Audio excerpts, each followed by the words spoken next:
fighting things that I can't see, and like voices coming from the inside of me, and like doing things I find hard to believe in.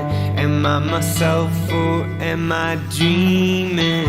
I've been awake for an hour or so, checking for a pulse, but I just don't know. Am I a man when I feel like a ghost? A stranger in the mirror is wearing my clothes. No, I'm not alright. I know that I'm not right. Hey Ignite Youth! It's a little bit rainy today, but I've been getting out and enjoying the sunshine with my kids, and I hope that you all are getting out and doing stuff and not just staying at home. This time in life has been a little bit trying, and I know that it can get frustrating, but this week we want to just bring you some encouragement. I'm going to be reading from Mark chapter 6, verses 34 through 44, and then Colton is going to be sharing from that message. So I just want to start with a word of prayer. Dear Jesus, I just thank you so much for this time that we get, and that even without being able to meet together personally, that we can still communicate through technology.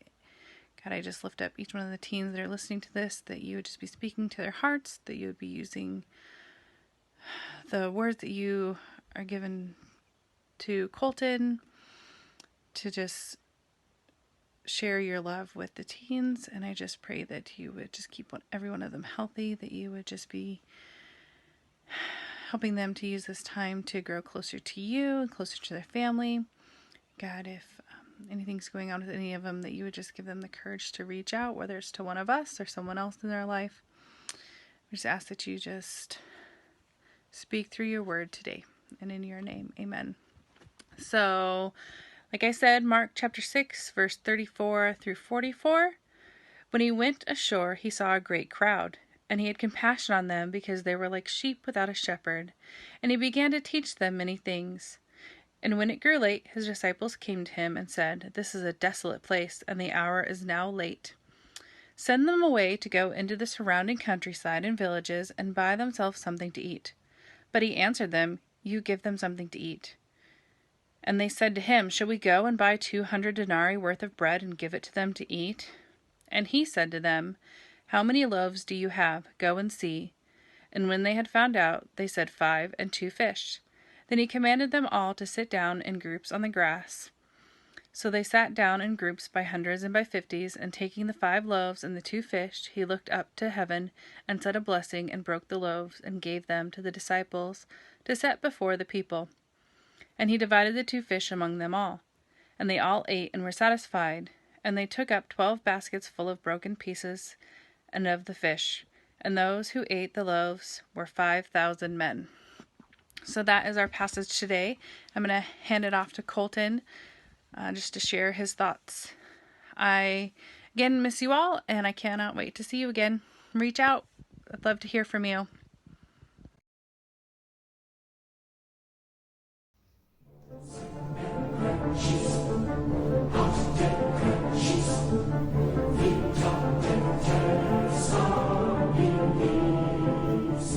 Hello again, Ignite Youth.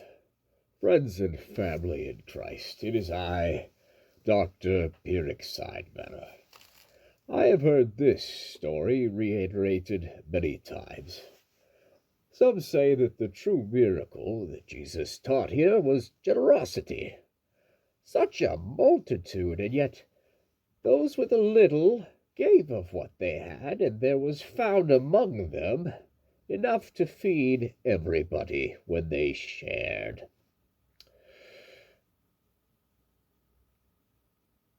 Do you believe that this was Jesus' lesson?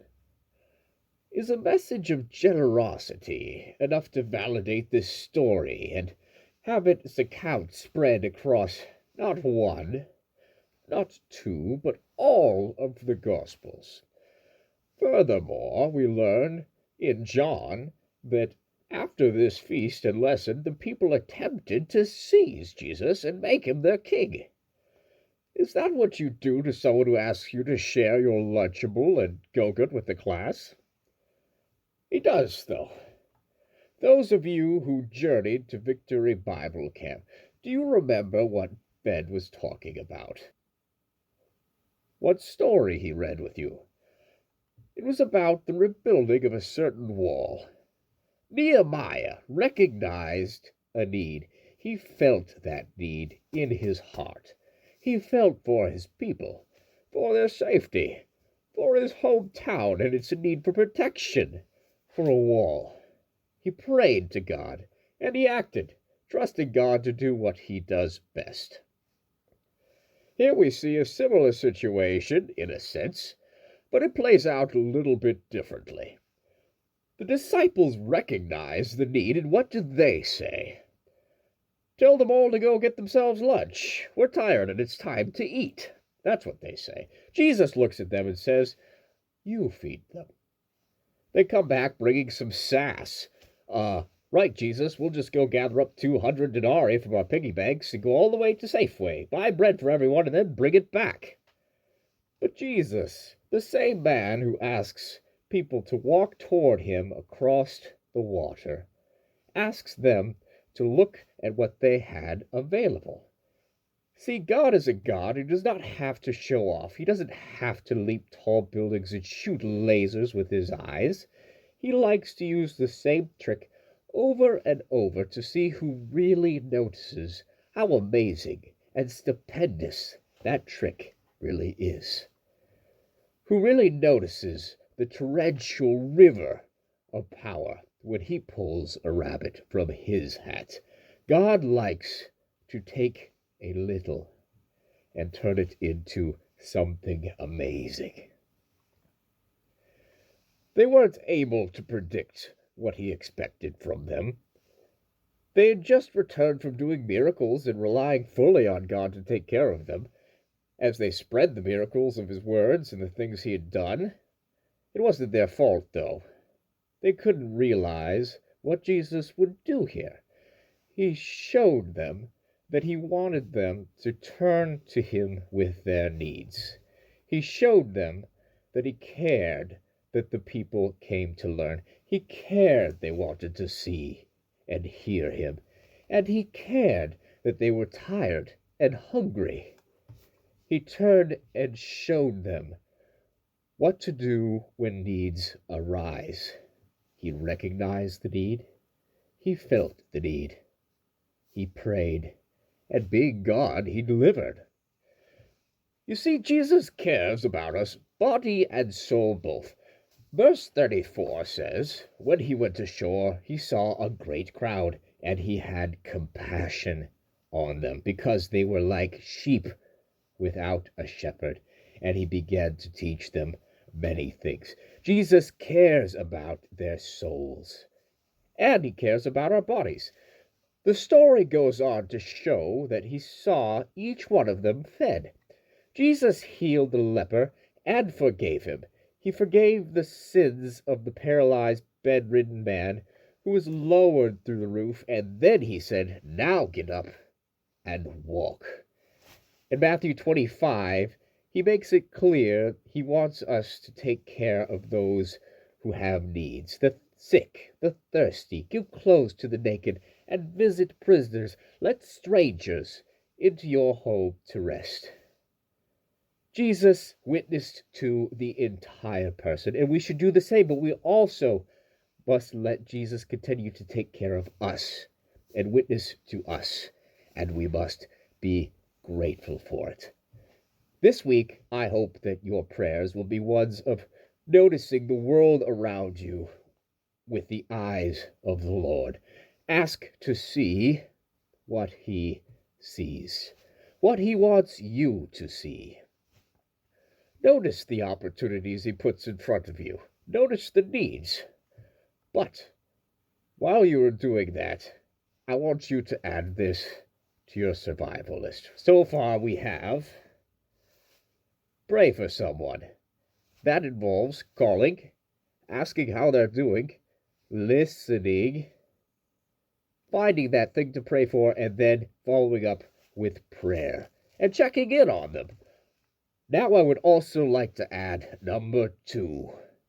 Look for a blessing. What is something in your life that you are overlooking? What is one of the many rabbits that the Lord has pulled out of a hat for you lately? Something amazing that you failed to notice. Is anything more than a mundane thing you have seen, perhaps 100 times? Find that thing. Ask the Lord to show you these things, and of course, thank Him and share it.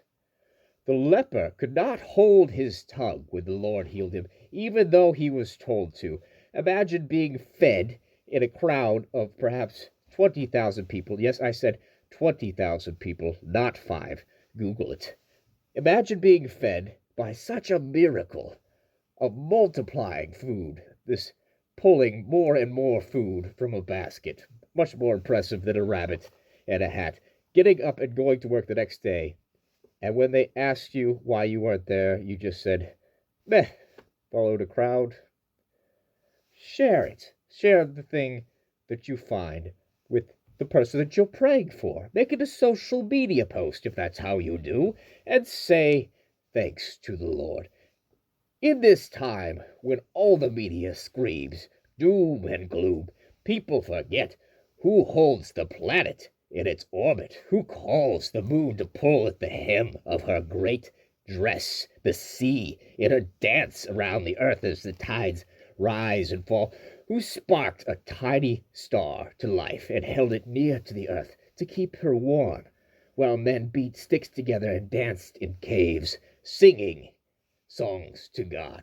We perceive times of peace in the chaos of the cosmos that God created, and we perceive pandemonium in the great rhythm of His plans.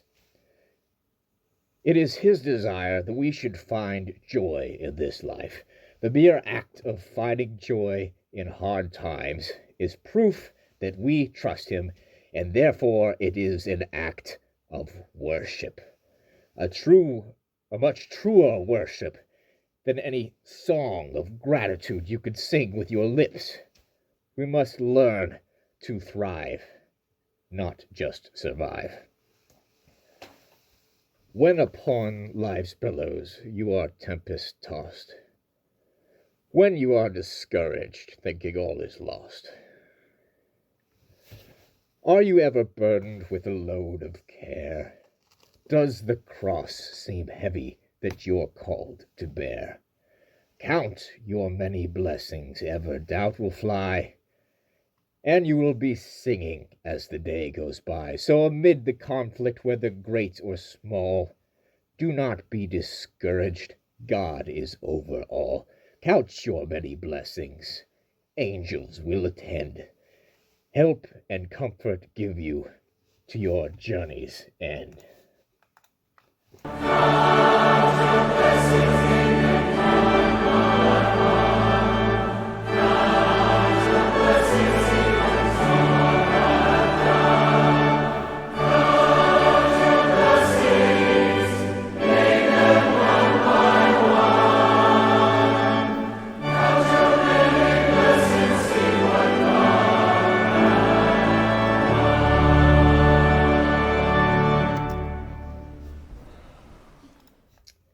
Do this, and you will feel better.